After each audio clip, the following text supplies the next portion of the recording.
CP Scrapbooking back with another process video, and today is Wanna Stamp Wednesday, so I'm going to be doing some stamping on the background. This is the picture I'm going to use. This is my son. He came home from work and our cat curled up next to him as he was trying to watch a little bit of TV and fell asleep, and it was just so cute.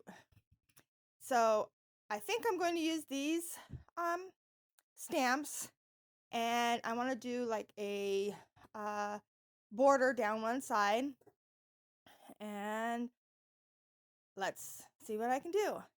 Okay, so I went and found a different stamp set. Well, stamp. It's a block stamp, an older one. I have no idea who made it.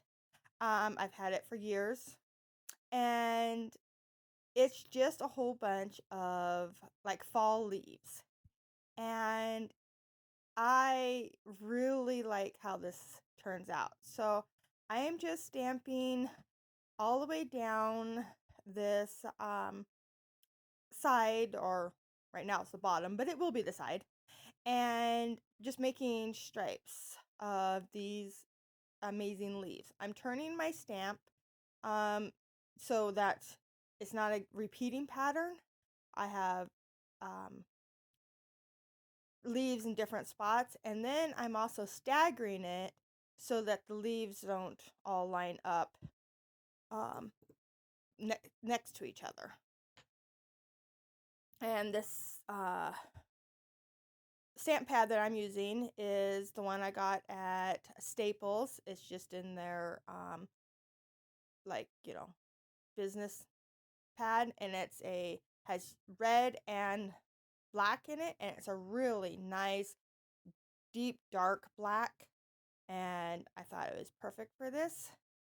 So I could have stamped right on my pad there, but then I'd probably forget to wipe it up and smear ink. So I had to use that little piece of paper to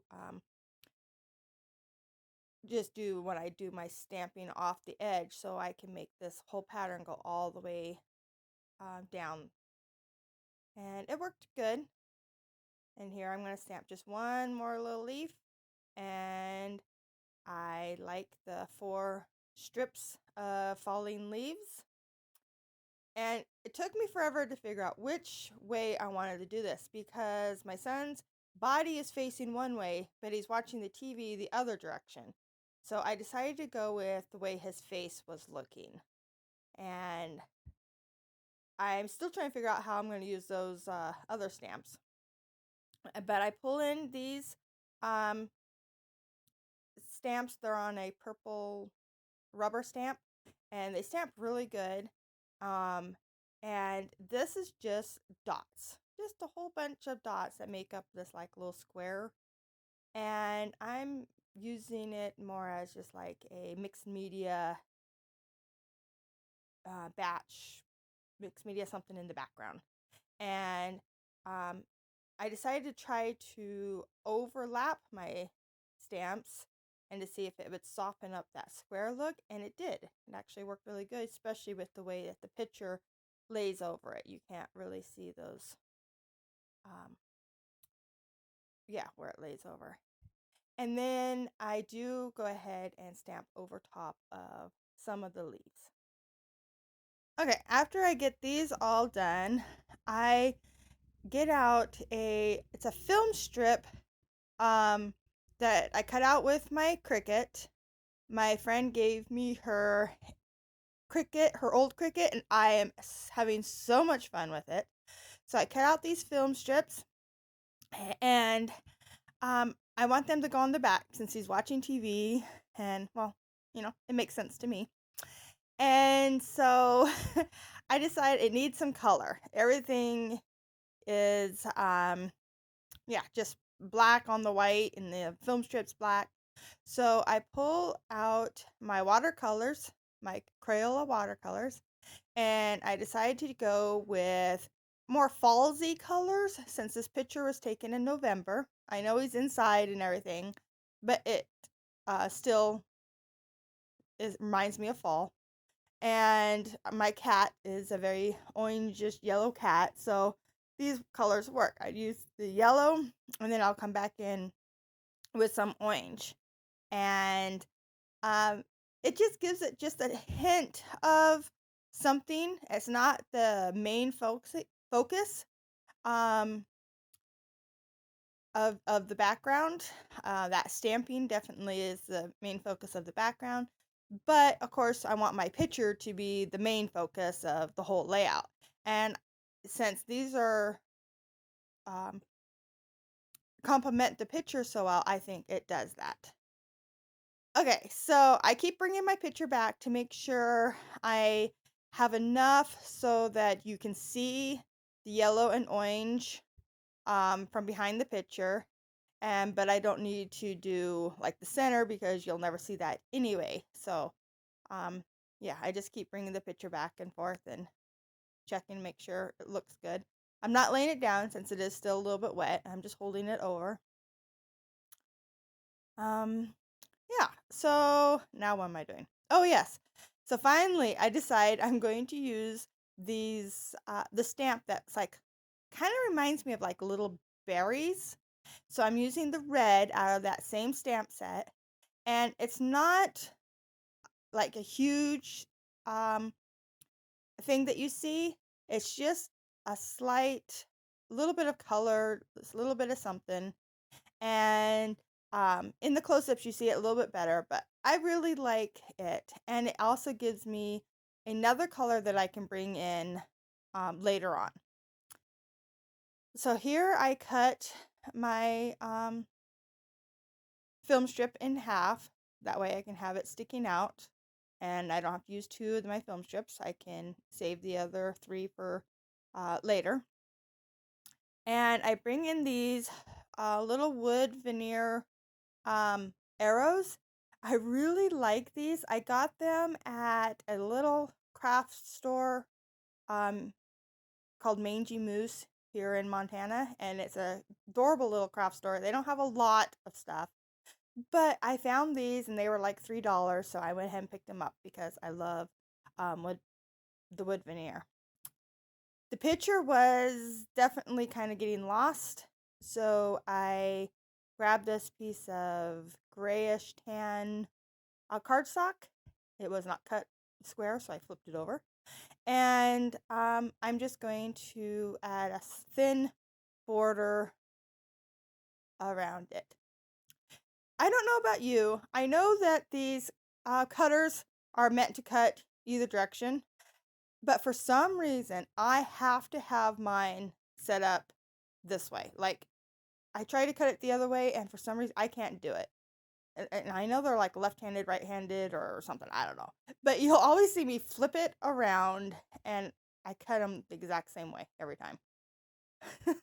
I guess that's just me. These stickers are clear stickers from this sticker book that I got at Walmart. It's like for planner stickers. And this one is something uh, seasons. So it has all 4 seasons in it. So you have a little bit of snow, a little bit of spring, or a little winter, a little fall, a little spring, a little summer. Different little icons and stuff in them. And I went to the fall. No, actually, I think this is. You know what? I don't know. It might be the spring section. But I love these little clear stickers, and that red went really good. Oh yeah, see, it's the spring section. It shows it right there. I that red flower worked perfect with the red stamping that I did, and then the green leaves, just because of the leaves in the background, I guess. I don't know. I like it, and it made sense to me. So I decided to pop my picture up on some fun foam, and um, doing it this way, I did not have to glue down my little film strips because the foam will glue them right down there. If I want to go in later, I can do a little bit of glue on the outside edges to make sure that they don't get tore off or anything. And then it felt like everything was just going to go flying off the page. So I come in with my fine point Sharpie and I do a little messy border around the outside. And then I do these little faux stitches on a couple of the spots that I messed up on the stamping, just kind of cover it, and then add them over to the other corner and put some like little faux strings hanging off of it. And I like that. And then here I'm putting my last arrow down. I bring in my puffy paint from Walmart and I do 3 little black dots and 3 little spots. And I thought I was going to be done, and then I looked at it and went, nope, it needs more. So I grabbed these, they're yellow gemstone hearts from the Dollar Tree. And I just like the pop of yellow and the different texture. And then I have these little itty bitty kind of an orange uh, gemstones, and they're tiny. And so I just lay them down where I want and just slide it off of the plastic because they already have glue on the background. And this way I don't have to try to pick them up or move them. They just slide right where I want them to go. And so I only had 5 of them. So I put 2 on the top, 2 on the bottom, and 1 on the side next to the hearts. I just write in my title here, and it's not the best handwriting, it's not the fanciest, and it actually kind of, goes a little bit downhill, and the size isn't the same, but it's my handwriting. And so I know it's important to have your handwriting on your layouts for later down the line when my son's looking at this picture, and he can say, oh, look, mom actually wrote this in. So it's the name of it's just nap time. And I do add some journaling. You'll see that at the end. And I hope you enjoyed this. It was a lot of fun to make. And I'll be back next week with another Wanna Stamp Wednesday. If you like this, please give me a thumbs up. If you want to see more, please subscribe. Thanks for watching.